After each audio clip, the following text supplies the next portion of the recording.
Hello everyone, welcome back to channel. আজকে আমাদের Microsoft পাওয়ার পয়েন্টের ফার্স্ট ক্লাস। আজকের এই ভিডিওতে আমরা পাওয়ার পয়েন্টের সাথে পরিচিত হব, কোথায় কোন মেনু রয়েছে, সেই মেনুর কী কাজ সেগুলো সম্পর্কে জানব এবং পাওয়ার পয়েন্ট কী, এটা ব্যবহার করে আমাদের কি সুবিধা হবে, সব আজকের এই ভিডিওতে ডিটেলসে জেনে নেব। বলতে পারেন এটা একটা ইন্ট্রোডাকশন ভিডিও। তো চলুন দেরি না করে শুরু করা যাক। তো প্রথমেই বলে দিই যে মাইক্রোসফট পাওয়ার পয়েন্ট জিনিসটা কী। মাইক্রোসফট পাওয়ার পয়েন্ট হচ্ছে একটা প্রেজেন্টেশন সফটওয়্যার। মাইক্রোসফট এক্সেল এবং মাইক্রোসফট ওয়ার্ডের মতো এই পাওয়ার পয়েন্টও কিন্তু সমানভাবে গুরুত্বপূর্ণ। বিভিন্ন রকম অফিস বা উন্নত মানের স্কুলে এই মাইক্রোসফট পাওয়ার পয়েন্ট বিশেষভাবে ইউজ হয়। এছাড়া আপনারা যারা ইউটিউবে এডুকেশনাল ভিডিও দেখেন, সেখানে দেখবেন বিভিন্ন স্লাইডিং শোয়ের মাধ্যমে জটিল জটিল বিষয়কে খুব সহজে বোঝানো হচ্ছে।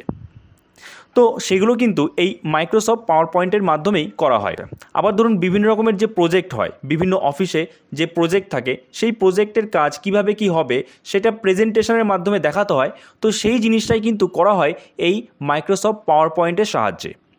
আবার দেখবেন অ্যানিমেশন, এই যে দেখতে পাচ্ছেন অ্যানিমেশন, একটা জিনিস দেখতে পাচ্ছেন এই যে ট্যাবটা অ্যানিমেশন, এই অ্যানিমেশন ট্যাবের সাহায্যে কিন্তু আমরা এই মাইক্রোসফট পাওয়ার পয়েন্ট দিয়ে ভিডিও বানাতে পারবো, অর্থাৎ কার্টুন ভিডিও বানাতে পারবো বা অ্যানিমেশন ভিডিও বানাতে পারবো।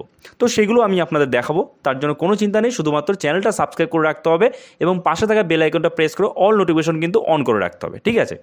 আচ্ছা, আজকে যেহেতু একটা ইন্ট্রোডাকশন ভিডিও, তো আমরা আজকে দেখে নেব এর ইন্টারফেসটা কেমন। এই যে দেখতে পাচ্ছেন আপনারা, আমরা কিন্তু মাইক্রোসফট পাওয়ার পয়েন্ট ওপেন করেই রেখেছি এবং মাইক্রোসফট পাওয়ার পয়েন্টের সাথে এক্সেল, ওয়ার্ড এদের কিন্তু অনেক ডিফারেন্স রয়েছে। দেখুন, আমি যদি ওয়ার্ডে যাই তাহলে দেখুন এরকম একটা আমাদের ইন্টারফেস রয়েছে, ঠিক না? আবার আমি যদি এক্সেলে যাই, এরকম কিন্তু আমাদের ওয়ার্কিং এরিয়া আসছে। কিন্তু যখন পাওয়ার পয়েন্টে আসছি তখন কিন্তু ওয়ার্কিং এরিয়া এরকম রয়েছে। আবার কিছু কিছু মেনু আছে, হোম, ইনসার্ট, এগুলো কিন্তু আমাদের এই মাইক্রোসফট ওয়ার্ডেও ছিল কিংবা এক্সেলেও কিন্তু ছিল, এই যে হোম, ইনসার্ট। তো কিছু কিছু মেনু সেম আছে, কিছু কিছু মেনু আলাদা আছে। যেমন অ্যানিমেশন কিন্তু মাইক্রোসফট ওয়ার্ড বা এক্সেলে আমরা দেখতে পাইনি, ঠিক আছে? এখানে কিন্তু কোনো রকম অ্যানিমেশন মেনু নেই, কিন্তু পাওয়ার পয়েন্টে আছে, ঠিক না?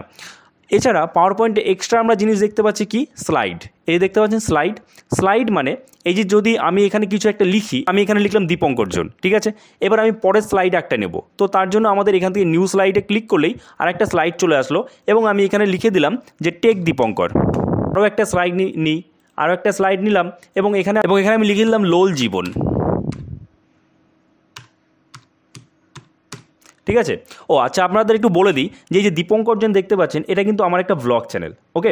তো ডেসক্রিপশনে লিঙ্ক দেওয়া আছে, অবশ্যই সাবস্ক্রাইব করে রাখবেন। লোল জীবনটা হচ্ছে আমার একটা কার্টুনের চ্যানেল, এটার লিঙ্কও আমি ডেসক্রিপশনে দিয়ে দিয়েছি, অবশ্যই চেক আউট করে নেবেন এবং সাবস্ক্রাইব করে রাখবেন প্লিজ। তো যাই হোক, আমরা আবার মেন টপিকে ফিরে আসি। এগুলো হচ্ছে স্লাইড, এই একটা স্লাইড, এই একটা স্লাইড, এই একটা স্লাইড, ওকে? তো এটা কিন্তু আমাদের এমএস ওয়ার্ড কিংবা এক্সেলে নেই। এটা টাইটেল বার, মানে যে নামে আপনি কাজ করবেন প্রজেক্টে সেই নামটা এখানে লেখা থাকবে, ঠিক আছে? তারপরে তার পাশে আর কি আছে, তার পাশে এই দিকে তো ম্যাক্সিমাইজ, মিনিমাইজ এগুলো আপনারা জানেনই, ঠিক আছে? এগুলো আর নতুন করে বলছি না। এখানে সেভ, আনডু, রিডু রয়েছে। এছাড়া এই পাশে একটা দেখুন অ্যারো রয়েছে, এটাকে বলা হচ্ছে কাস্টমাইজ কুইক অ্যাক্সেস টুলবার। মানে এই যে এই পুরোটাকে কুইক অ্যাক্সেস টুলবার বলা হয়। মানে এই যে সেভ রয়েছে, এই সেভ জিনিসটা কিন্তু আমরা এখান থেকেও করতে পারি। সেম জিনিস কিন্তু এখানেও রয়েছে, অর্থাৎ আমরা যখন কোনো একটা মেনু আমাদের বারবার করে প্রয়োজন হয়, তখন শর্টকাট মেথড আমরা এখান থেকে ইউজ করি। যদি আমি চাই যে আমি সেভ না রেখে অন্য কিছু রাখবো কিংবা আমি আরও অন্য কোনো মেনু অ্যাড করব, সেটা আমি এখান থেকে করতে পারবো। তার জন্য এখানে জাস্ট ক্লিক করতে হবে। ক্লিক করে দেখুন এই যেখানে সেভ টিক করা রয়েছে, তাই না? আমি যদি একটা ওপেন দিয়ে দিই, দেখুন ভালো করে খেয়াল করবেন, ওপেন টিক করে দিলাম, দেখুন একটা ওপেন চলে আসলো। ওপেনে কী হবে, আমরা একটা নতুন স্লাইড পেয়ে যাব, বোঝা গেল? আবার এখান থেকে আমরা কিন্তু রিমুভও করতে পারি। ধরুন আমি যদি সেভটা রিমুভ করে দিই, দেখুন সেভ চলে গেল। আবার সেভটা দিয়ে দিলাম, ওপেনটা রিমুভ করে দেবো, দেখুন সেভ চলে আসলো। আবার যদি ওপেন রিমুভ করে দিলাম, ওপেনটা কিন্তু চলে গেল, বোঝা গেল? তো এটা হচ্ছে কুইক অ্যাক্সেস টুলবার। এগুলো আপনারা জানেন যারা আগের ভিডিওগুলো দেখেছেন, তবুও আমি একবার বলে দিচ্ছি নতুনদের জন্য, ঠিক আছে? আচ্ছা, তারপরে দেখুন এটা তো মেনু বার, আপনারা জানেন এই পুরোটা হচ্ছে মেনু বার। আর মেনু বারের মধ্যে এই যে এগুলো রয়েছে, এগুলো হচ্ছে একটা ট্যাব বলা হয়। এই animation, slide show, design, insert, home, ঠিক আছে। এবং প্রত্যেকটা ট্যাবের আন্ডারে কিন্তু এই যে পুরোটাই যে এখন কিন্তু আমরা হোম ট্যাবের আন্ডারে রয়েছি, এই যে এটা হচ্ছে ইনসার্ট ট্যাব, এটা ডিজাইন ট্যাব, দেখুন এখানে কিন্তু সব চেঞ্জ হচ্ছে। তো এই যে হোম ট্যাবের আন্ডারে রয়েছে এই পুরো এখান থেকে এই শেষ পর্যন্ত এই পুরোটাকে কিন্তু বলা হচ্ছে রিবন। কি বললাম? পুরোটাকে বলা হচ্ছে রিবন, ঠিক আছে। ঠিক তেমনি প্রত্যেকটা ট্যাবেরই আলাদা আলাদা রিবন রয়েছে। দেখুন আমি হোমে রয়েছি, এবার যদি ইনসার্টে যাই দেখুন একটা আলাদা রিবন হলো, আবার ডিজাইনে যাই আলাদা রিবন হয়ে গেল কিন্তু, ঠিক আছে। প্রত্যেকটা ট্যাবেরে কিন্তু আলাদা আলাদা রিবন রয়েছে এবং এই যে রিবনগুলো রয়েছে এই রিবনগুলোকে কিন্তু আবার কয়েকটা ভাগে ভাগ করা হয়েছে।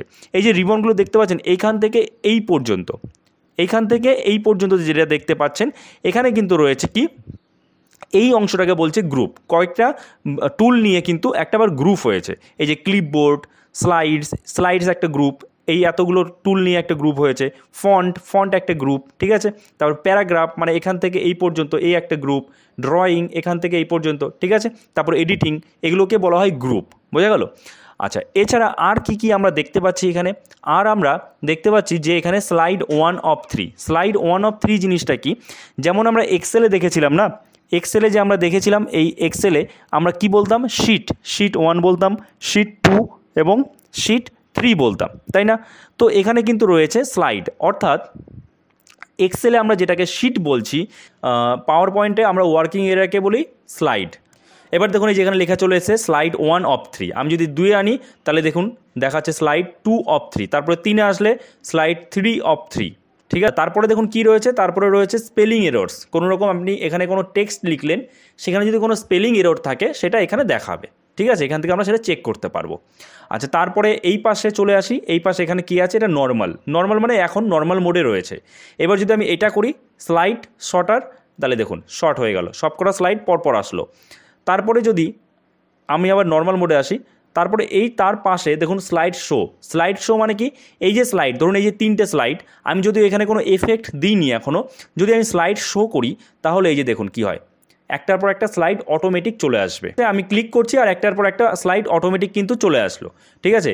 এবার আমি যদি এখানে কোনো আরও ফরম্যাটিং করি, কোনো রকম এফেক্ট দিই, তাহলে সেটা দেখতে আরও সুন্দর লাগবে, বোঝা গেল।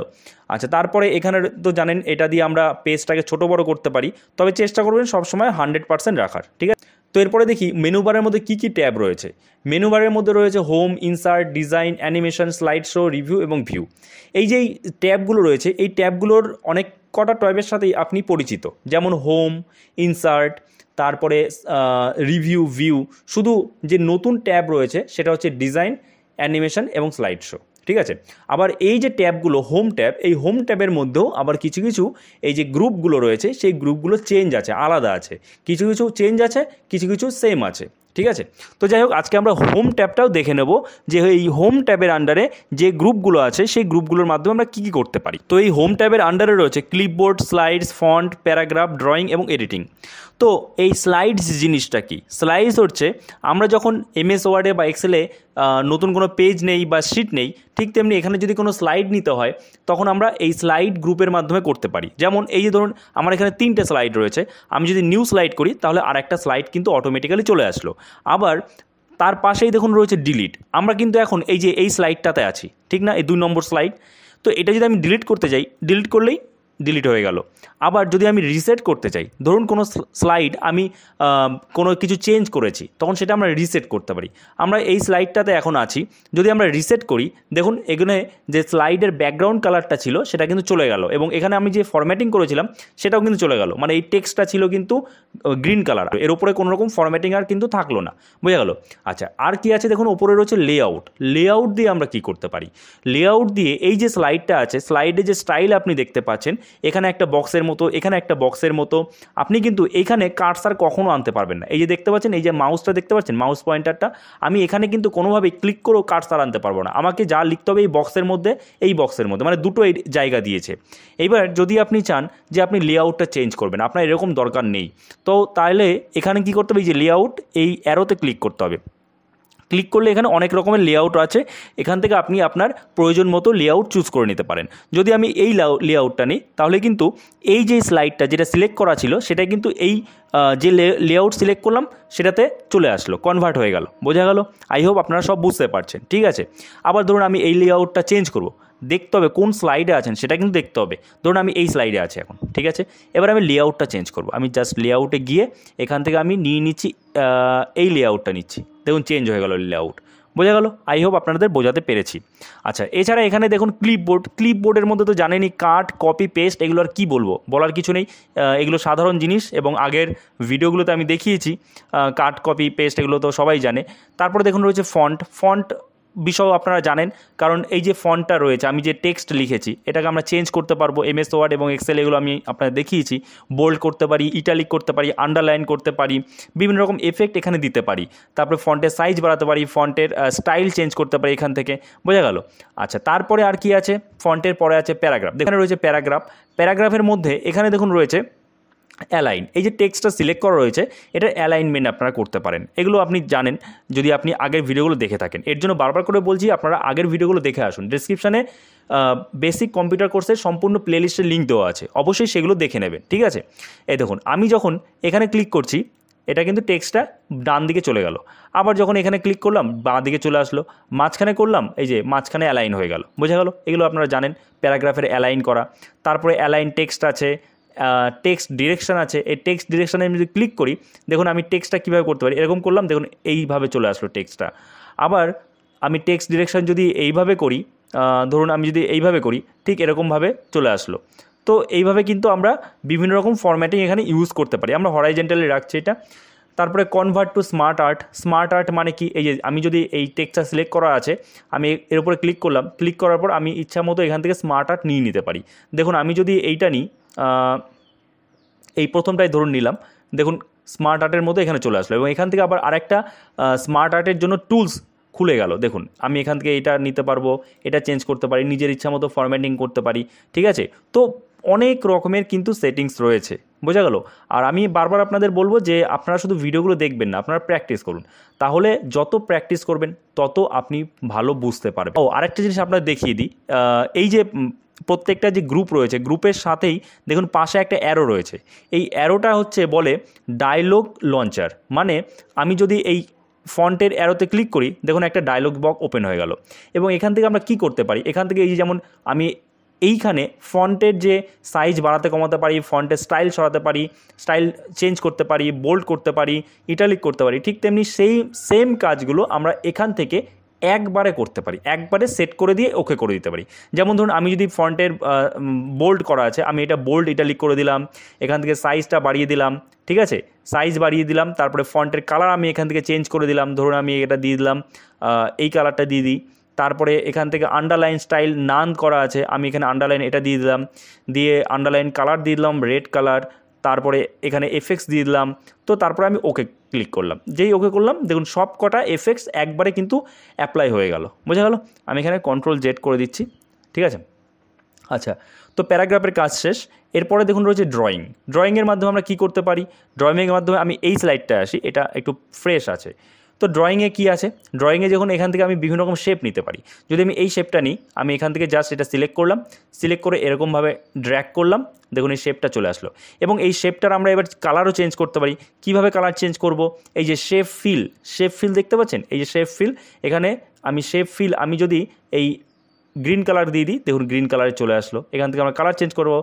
শেপ আউটলাইন, এই শেপের যে আউটলাইনটা আছে সেটাও আমরা চেঞ্জ করতে পারবো। ধরুন আমি আউটলাইনটা দিয়ে দিচ্ছি এই ইয়েলো কালার, দেখুন ইয়েলো কালারের একটা আউটলাইন চলে আসলো।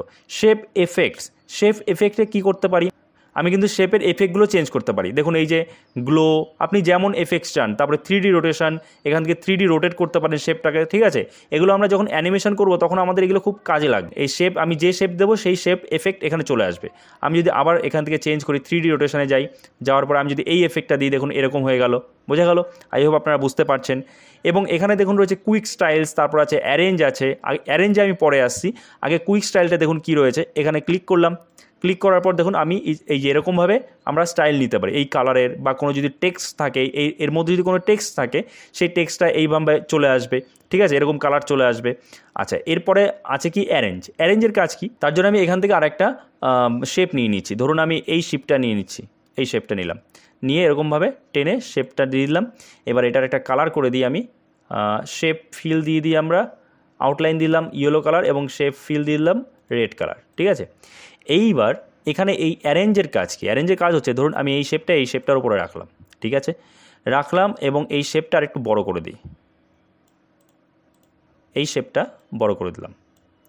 যেই বড় করে দিলাম দেখুন এই পেছনে যে শেপটা সেটা কিন্তু দেখা যাচ্ছে না, তাই না?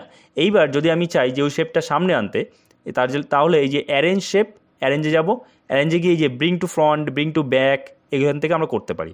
যদি ব্রিং টু আমি ব্যাক করি, দেখুন এই রেড কালারের এটা কিন্তু পেছনে চলে গেল। তো এখান থেকে আমরা যে কোনো শেপকে আমরা ফ্রন্টে বা ব্যাকে পাঠাতে পারি বা ফরওয়ার্ড করতে পারি, বোঝা গেল? তারপরে অ্যালাইন করতে পারি, রোটেট করতে পারি। এই যে আমি যদি রোটেট করি দেখুন এই শেপটা রোটেট হয়ে যাচ্ছে, ঠিক আছে, দেখতে পাচ্ছেন? আই হোপ আপনারা বুঝতে পারছেন। এরপরে তাহলে আমাদের ড্রয়িং কমপ্লিট, এখানে ড্রয়িংয়ে যা যা ছিল। এরপরে রয়েছে এডিটিংয়ের মধ্যে দেখুন রয়েছে ফাইন্ড আপনারা জানেন এমএস ওয়ার্ডে দেখেছেন। এবং এর মাধ্যমে আমরা কি করতে পারি? এর মাধ্যমে আমরা কোনো টেক্সট যদি আমাদের ফাইন্ড করতে হয়, ধরুন আমি যদি এই স্লাইডের মধ্যে আমি ধরুন এখানে ফাইন্ড করব ধরুন ডি ফাইন্ড করব, আমি যে ডি ফাইন্ড করলাম, নেক্সট করলাম, দেখুন এই যে ডি চলে আসলো, ঠিক আছে, এগুলো তো আপনারা জানেনই। তারপরে রিপ্লেস, যদি আমি রিপ্লেস করতে চাই কোনো কিছু, তো সেক্ষেত্রে আমরা রিপ্লেসে ক্লিক করলাম, এই যে ফাইন্ড জায়গায় আমি দেখুন এখানে ফাইন্ড হোয়াটে আমি টেক লিখলাম এবং রিপ্লেস উইথ টেকনিক্যাল লিখলাম। এবার রিপ্লেস যদি অল করি, দেখুন তারপরে যদি আপনার সামনে এরকম কোনো মেসেজ আসে, জাস্ট আপনি ওকে করে দেবেন। ওকে করলেই দেখুন আমার এখানে কিন্তু নামটা পুরো চেঞ্জ হয়ে গেল, টেকনিক্যাল দীপঙ্কর হয়ে গেল, তাই না? তো যাই হোক, আজকের এই ভিডিওতে আমরা মাইক্রোসফট পাওয়ার পয়েন্টের সঙ্গে পরিচিত হলাম। যারা একবারে নতুন তাদের একটু সমস্যা হতে পারে, কারণ আমি অনেকটা স্পিডে বলেছি। বিষয়টা হচ্ছে এই যে ফন্ট, প্যারাগ্রাফ, এগুলো আমি আগের ভিডিওতে দেখিয়েছি। মাইক্রোসফট ওয়ার্ড, মাইক্রোসফট এক্সেলে কিন্তু আমি এগুলো সম্পর্কে ডিটেলস আলোচনা করেছি। তো কাজেই আমি বারবার করে সাজেস্ট করব আপনারা আগের ভিডিওগুলো দেখুন। ডেসক্রিপশনে বেসিক কম্পিউটার কোর্সের সম্পূর্ণ প্লেলিস্টের লিঙ্ক দেওয়া আছে, তো সেগুলো অবশ্যই দেখে নেবেন। আর আজকের এই ভিডিওটা যদি ভালো লাগে, যদি আপনার কাছে একটু হেল্পফুল বলে মনে হয়, তাহলে অবশ্যই ভিডিওটাকে লাইক করে দেবেন, অন্যদের সাথে শেয়ার করবেন, যাতে তারাও বাড়িতে বসেই কম্পিউটার শিখতে পারে। আর যদি চ্যানেল নতুন হয়ে থাকেন, চ্যানেলটাকে সাবস্ক্রাইব করে আমাদের পাশে থাকবেন। তো চলুন দেখা হচ্ছে নেক্সট ভিডিওতে, সবাই ভালো থাকবেন।